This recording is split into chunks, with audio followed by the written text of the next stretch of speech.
Hello everyone, welcome back to my YouTube channel.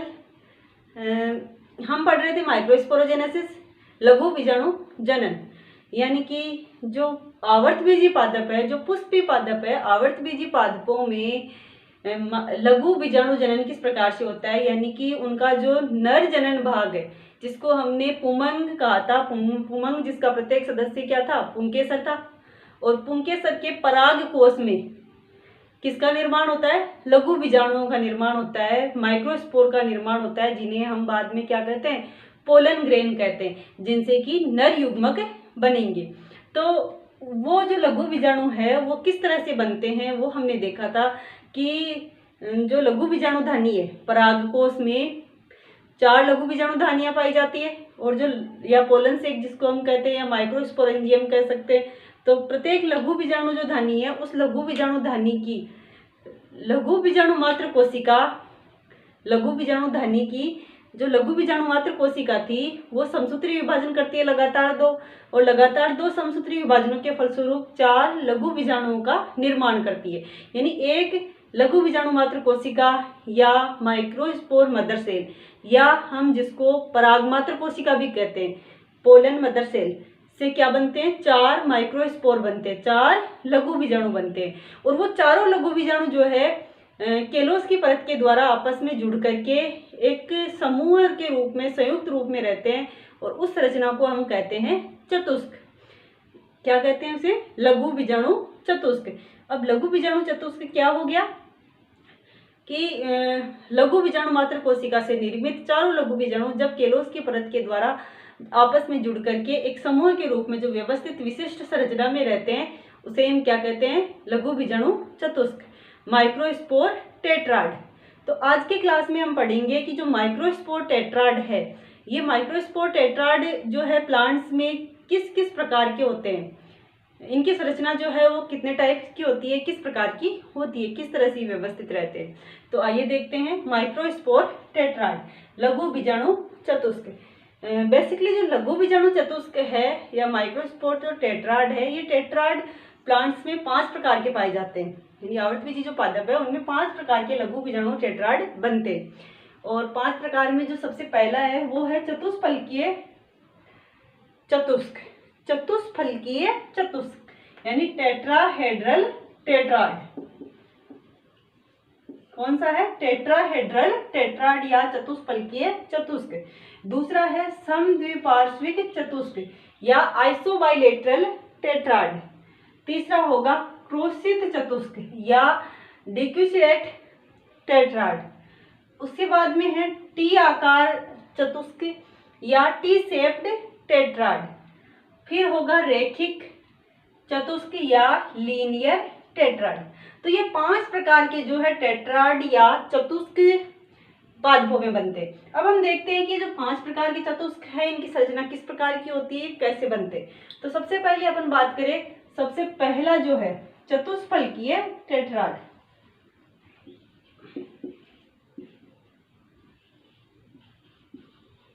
चतुष्फलकीय या tetrahedral जो tetrad है, सबसे पहली बात, ये जो चतुष्क बनता है, लघु बीजाणु चतुष्क जो बनता है टेट्राहेड्रल, ये द्विबीजपत्री पादपों की विशेषता है। यानी कि किस में बनता है, डाइकोटिलीडन में बनता है, ये द्विबीजपत्री पादपों में बनता है। द्विबीजपत्री पादपों में कौन सा चतुष्क बनता है, टेट्राहेड्रल, यानी चतुष्फलकीय चतुष्क बनता है। किस तरह से बनता है, इसमें क्या होता है, इन पादपों में क्या होता है, युगपत डिवीजन पाया जाता है, युगपत विभाजन। अब युगपत विभाजन क्या होगा, जनरली अपन जानते हैं कि समसूत्री या अर्धसूत्री विभाजन होता है किसी भी कोशिका में। तो पहले केंद्र का विभाजन होता है, न्यूक्लियर डिवीजन होता है, केंद्र के विभाजन के बाद में जो है वॉल प्रिपेयर होती है, यानी भित्ति का निर्माण होता है, और यानी जिसको हम कह देते हैं साइटोकाइनेसिस, यानी कि कोशिका द्रव्य का विभाजन होता है, जिससे कि वॉल निर्मित हो जाती है और 2 सेपरेट सेल बन जाती है। पर इसमें क्या होता है कि जो पोलन मदर सेल या माइक्रोस्पोर मदर सेल होती है, यानी लघु बीजाणु जो मातृ कोशिका है, जैसे ये लघु बीजाणु मातृ कोशिका है, इस लघु बीजाणु मात्र कोशिका में क्या होगा, माइक्रोस्पोर मदर से। ये लघु बीजाणु मात्र कोशिका है। लघु बीजाणु इसमें क्या होता है, युगपत विभाजन। युगपत विभाजन का मतलब क्या है कि यहाँ पर कंटिन्यू लगातार 2 बार केंद्रक का विभाजन होता है, उसके बाद में कोशिका की वॉल का निर्माण होता है, यानी कोशिका द्रव्य का विभाजन होता है। तो लगातार क्या होता है, 2 बार केंद्र का। यहाँ पर K1 K2 C का मतलब क्या है, K1 का मतलब पहला केंद्रक विभाजन, उसके बाद में जस्ट बाद में क्या होना चाहिए, होना तो चाहिए साइटोकाइनेसिस, लेकिन यहाँ पर नहीं होता है। क्या होता है, वापस फिर से न्यूक्लियर डिवीजन हो जाता है, कैरियोकाइनेसिस हो जाता है, यानी केंद्र का विभाजन फिर से हो जाता है।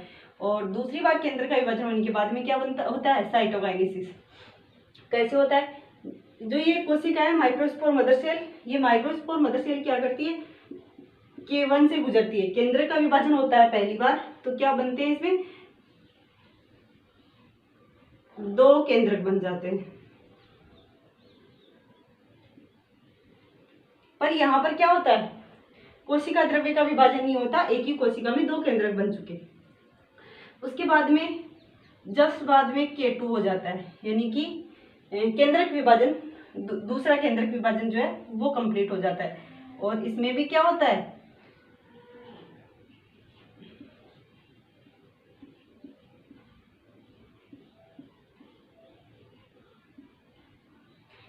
दो केंद्रकों से फिर विभाजन होकर के दोनों केंद्रक क्या बना लेते हैं, यहाँ पर 4 केंद्रक बन जाते हैं। लेकिन यहाँ पर भी कोशिका भित्ति का विभाजन नहीं होता। यहाँ पर आपको 3 केंद्रक दिखाई दे रहे होंगे, पर ये चतुष्फल की अवस्था में व्यवस्थित होते हैं, यानी टेट्राहेड्रल अवस्था में उपस्थित होते हैं। एक जो केंद्रक है वो इनकी जस्ट पीछे की ओर होता है, जो हमें यहाँ पर दिखाई नहीं दे रहा। बनते कितने, 4। तो पहले एक कोशिका थी, इसी कोशिका में क्या हो रहा है, 2 केंद्रक बन गए, फिर दोबारा न्यूक्लियर डिवीजन हुआ, यानी दोबारा केंद्रक विभाजन हुआ, इन 2 से कितने बन गए, 4। अभी इसमें होता है साइटोकाइनेसिस, और साइटोकाइनेसिस होने के बाद में अभी क्या बनते हैं, इसमें साइटोकाइनेसिस होने के बाद में अब इसमें जो है कोशिका द्रव्य का विभाजन होता है। और जो कोशिका द्रव्य का विभाजन होने के बाद में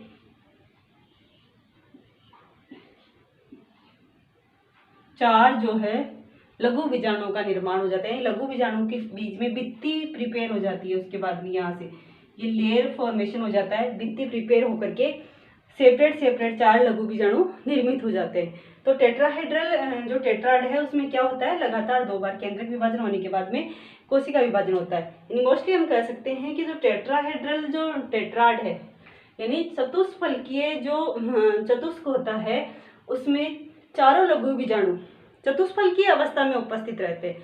किस तरह से, इस तरह से चतुष्फलकीय अवस्था में उपस्थित रहते हैं, जिसमें कि हमें सिर्फ सामने से 3 ही लघु बीजाणु दिखाई देते हैं। जो चौथा होता है वो पीछे की तरफ है, बैक साइड में, वो हमें दिखाई नहीं देता। क्यों नहीं दिखाई देता, क्योंकि इनकी ज्यामिति कैसी होती है, चतुष्फलकीय होती है। चतुष्फलकीय अवस्था में ये उपस्थित है। कौन से पादपों में पाया जाता है, द्विबीजपत्री पादपों में ये पाया जाता है। तो पहला अपना था चतुष्फलकीय टेट्राड। कैसा होता है ये, चतुष्फलकीय अवस्था में पाया जाता है। द्विबीजपत्री पादपों में ऐसा जो है चतुष्क बनता है, जिसमें हमें सामने से 3 ही लघु बीजाणु दिखाई देते हैं। चलो अभी इसके बाद में अपन बात करते हैं दूसरा जो इसका प्रकार है वो क्या है, समद्विपार्श्व चतुष्क। तो दूसरा जो प्रकार है वो कौन सा है, समद्विपार्श्विक चतुष्क। समद्विपार्श्विक या बाइलेटरल टेट्राड। बाइलेटरल जो टेट्राड है ये किस में पाया जाता है, एक बीजपत्री पादपों में पाया जाता है। यानी मोनोकोट जो प्लांट्स होते हैं उनमें कौन सा चतुष्क बनता है, समद्विपार्श्विक या बाइलेटरल। समद्विपार्श्विक चतुष्क में कैसा विभाजन होता है, इनमें उत्तरोत्तर विभाजन होता है। उत्तरोत्तर विभाजन होता है। उत्तरोत्तर विभाजन का मतलब है कि इसमें कंटिन्यूअसली पहले केंद्रक विभाजन होता है, उसके बाद में कोशिका द्रव्य का विभाजन होकर के 2 लघु बीजाणु बन जाते हैं, फिर दोनों में फिर उसी तरह से विभाजन होता है, केंद्रक विभाजन, और फिर जो है कोशिका द्रव्य विभाजन होकर के 4 लघु बीजाणु बन जाते हैं। जैसे कि ये लघु बीजाणु मात्र कोशिका है, लघु बीजाणु मात्र कोशिका में पहला विभाजन होगा तो ये 2 लघु बीजाणु बन जाएंगे, और इन दोनों लघु बीजाणुओं में फिर दूसरा जो विभाजन होगा, तो दूसरे विभाजन के बाद में दोनों लघु बीजाणु जो है ये 4 लघु बीजाणुओं का निर्माण कर लेंगे, और ये चारों लघु बीजाणु हमें सामने से दिखाई देते हैं। 4 लघु बीजाणु बनते हैं और चारों हमें कैसे दिखाई देते हैं, सामने से चारों स्पष्टली दिखाई देते हैं, चारों एक दूसरे के पार्श्व में स्थित होते हैं, समद्विपार्श्व अवस्था इनकी होती है। किस में पाया जाता है, ये एक बीजपत्री पादपों में पाया जाता है। तो दूसरा अपना था समद्विपार्श्व या आइसोबाइलेटरल, जो एक बीजपत्री पादपों में होता है। अभी अपन तीसरा जो टेट्राड है, तीसरा जो चतुष्क है उसकी बात करें। तीसरा जो होता है वो होता है क्रोशित। तीसरा कौन सा है, क्रोशित। इसमें क्या होता है, इसमें जो लघु बीजाणु मात्र कोशिका है वो जो लगातार 2 विभाजन करती है, तो उसमें जो पहला विभाजन होता है तो क्या बनते हैं, 2 लघु बीजाणु बनते हैं। उसके बाद में वो दोनों लघु बीजाणु जो है एक दूसरे के समकोण पर विभाजन करते हैं, यानी एक में अनुप्रस्थ विभाजन होता है और एक में अनुदैर्घ्य विभाजन होता है। तो नीचे वाले जो लघु बीजाणु होते हैं वो ऊपर वाले के समकोण पर स्थित होते हैं, यानी जैसे कि नीचे वाले 2 लघु बीजाणु बनते हैं और उनके समकोण पर ऊपर वाले स्थित होते हैं। तो इस तरह से जो संरचना बनती है क्रोशित संरचना बनती है। क्रोशित लघु बीजाणु ये होता है और इसमें हमें केवल 3 लघु बीजाणु दिखाई देते हैं। ये जो संरचना हमें दिखाई दे रही है 3 लघु बीजाणु दिखाई देते हैं। पहले 2 बनते हैं, जैसे मान लो पहले 2 ही बने लघु बीजाणु मात्र कोशिका से, पहले कितने लघु बीजाणु बने, जैसे कि 2 लघु बीजाणु बन गए और दोनों लघु बीजाणुओं ने बाद में दूसरा जो विभाजन होता है तो इसमें तो इस तरह से पार्श्विक विभाजन होता है और 2 बन जाते हैं एक से, और इसमें जो होता है अनुदैर्घ्य विभाजन होता है, जिससे कि जो दूसरा वाला होता है वो पीछे की तरफ में दिखाई नहीं देता और ये नीचे वाले जो है लघु बीजाणु ऊपर वाले के समकोण पर स्थित होते हैं। तो सबसे इम्पोर्टेंट चीज ये ध्यान रखना है कि क्रोशित जो चतुष्क होता है उसमें लघु बीजाणु क्या होते हैं, समकोण पर स्थित होते हैं।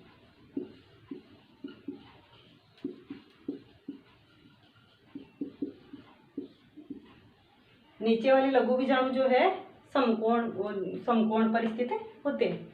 अभी बात करें ये किसमें पाया जाता है, मैग्नोलिया जो पादप है, मैग्नोलिया में कौन सा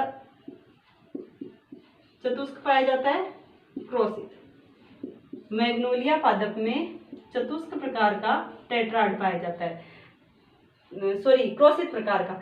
क्रोशित जो टेट्राड है वो किसमें रहता है, मैग्नोलिया में। इसमें क्या होता है, हमें सिर्फ 3 ही लघु बीजाणु दिखाई देते हैं। ऊपर की तरफ 2 होते हैं जो एक दूसरे के पार्श्व में होते हैं और नीचे की तरफ सिर्फ एक दिखाई देता है, एक पीछे ढका हुआ रहता है। और ये जो लघु बीजाणु एक आपस में क्या रहते हैं, समकोण पर स्थित होते हैं। तो ये था तीसरा चतुष्क, लघु बीजाणु चतुष्क। अब जो चौथा लघु बीजाणु चतुष्क है वो है टी शेप, टी आकार या टी शेप टेट्राड। टी आकार या टी शेप जो टेट्राड होते हैं इनमें भी लघु बीजाणु मात्र कोशिका जो है वो लगातार 2 विभाजन ही करेगी, सभी में लगातार 2 विभाजन करेगी और 4 लघु बीजाणु बनेंगे। सिर्फ उनकी व्यवस्था का फर्क है कि लघु बीजाणु की व्यवस्था कैसी होती है चतुष्क में, वो किस तरह से व्यवस्थित रहते हैं। जो टी शेप या जो टी आकार लघु बीजाणु चतुष्क होता है उसमें हमें 4 लघु बीजाणु दिखाई देते हैं और इसमें जब माइक्रोस्पोर मदर सेल पहला विभाजन करती है तो क्या बनते हैं, माइक्रोस्पोर जो मदर सेल है ये पहला विभाजन करती है और पहले विभाजन से क्या बनेंगे, इसमें 2 लघु बीजाणु बन जाएंगे।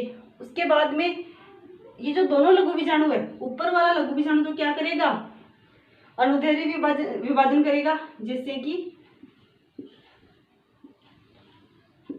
ऊपर वाले ने तो क्या किया, अनुदैर्घ्य विभाजन करके इस तरह से 2 लघु बीजाणु बना लिए। और नीचे वाले में क्या होता है, अनुप्रस्थ होता है और अनुप्रस्थ विभाजन की वजह से इसमें इस तरह से 2 लघु बीजाणु बन जाते हैं और चारों माइक्रोस्पोर, चारों लघु बीजाणु हमें क्या होते हैं, दिखाई देते हैं। इस प्रकार का जो लघु बीजाणु चतुष्क है वो पाया जाता है एरिस्टोलोकिया पादप में, एरिस्टोलोकिया पादप में। एरिस्टोलोकिया पादप में इस प्रकार का लघु बीजाणु बनता है टी शेप, यानी दिखने में ये टी आकार का सा दिखाई देता है। ऊपर वाली जो संरचना होती है, ऊपर वाले भाग थोड़ा चौड़ा सा होता है इसका और नीचे वाला जो भाग होता है वो सकरा होता है। तो टी शेप संरचना इसकी बनती है जिसमें कि 4 लघु बीजाणु होते हैं, चारों हमें स्पष्टली दिखाई देते हैं। अब सबसे लास्ट 5वां जो प्रकार है लीनियर या रेखिक। लीनियर या जो रेखिक लघु बीजाणु है इसमें लघु बीजाणु मात्र कोशिका कंटिन्यूअसली दोनों बार ही लगातार अनुप्रस्थ विभाजन करती है। लघु बीजाणु मात्र कोशिका पहला विभाजन करेगी तो क्या होगा, ये 2 लघु बीजाणु बन गए फिर ये दोनों भी क्या करेंगे, उसी प्रकार से अनुप्रस्थ विभाजन करेंगे। और अनुप्रस्थ विभाजन करने से पहले दो थे, अनुप्रस्थ विभाजन करके ये क्या बना लेंगे, 4 लघु बीजाणु, और चारों क्या होंगे, एक सीधी रेखा में, एक सीध में रेखिक क्रम में व्यवस्थित होंगे। और इस प्रकार का जो विन्यास है चतुष्क का वो रेखिक विन्यास कहलाएगा। इसको हम कहते हैं रेखिक टेट्राड या लीनियर टेट्राड। ये किस में पाया जाता है, ये हेलोफिला पादप में देखने को मिलता है। किसमें होता है, हेलोफिला पादप में। तो ये थे 5 प्रकार के अपने लघु बीजाणु चतुष्क। कौन कौन से थे, पहला था चतुष्फलकीय चतुष्क या टेट्राहेड्रल टेट्राड।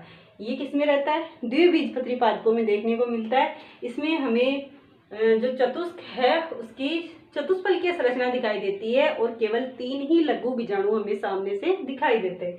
दूसरा था समद्विपार्श्व चतुष्क आइसोबाइलेटरल टेट्राड। आइसोबाइलेटरल जो टेट्राड है ये एक बीजपत्री पादपों में होगा और इसमें सामने से देखने पर हमें चारों लघु बीजाणु एक दूसरे के पार्श्व में दिखाई देते हैं। उसके बाद में है क्रोशित चतुष्क। जो क्रोशित चतुष्क है टेट्राड है, ये इसमें क्या होता है, जो लघु बीजाणु है दो दो आपस में समकोण पर स्थित होते हैं और केवल हमें सामने से 3 ही लघु बीजाणु दिखाई देते हैं। और ये किस पादप में पाया जाता है, मैग्नोलिया पादप में इस प्रकार का चतुष्क या टेट्राड पाया जाता है। उसके बाद में है टी आकार या टी शेप टेट्राड।